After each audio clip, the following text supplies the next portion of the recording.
Hi viewers, ഇന്നത്തെ വീഡിയോയിൽ നമ്മൾ നോക്കുന്നത് പാസ്റ്റ് പെർഫെക്റ്റ് ടെൻസിനെ കുറിച്ചാണ്. Past perfect tense subject plus had plus past participle of the verb. ഉദാഹരണങ്ങൾ നോക്കാം. We had attended the meeting. I had written a letter. The past perfect tense is similar to the present perfect tense in its structure. Like present perfect tense, the past perfect tense also employs a helping verb had and the past participle of the main word. Past perfect tense അതിന്റെ ഘടനയിൽ present perfect tenseന് സമാനമാണ്. Present perfect ടെൻസിലെ പോലെ past perfect ടെൻസിലും ഒരു സഹായക ക്രിയ had ഉണ്ടായിരിക്കും.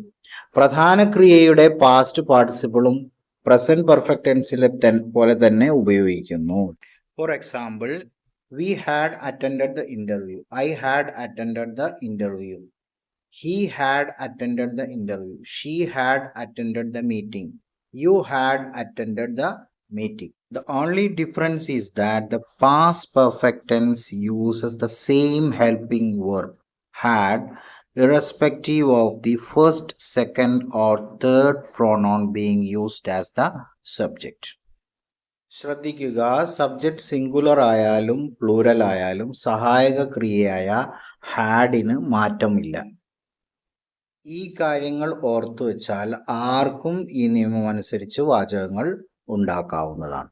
Again, remember the format: subject plus had plus past participle of the main verb.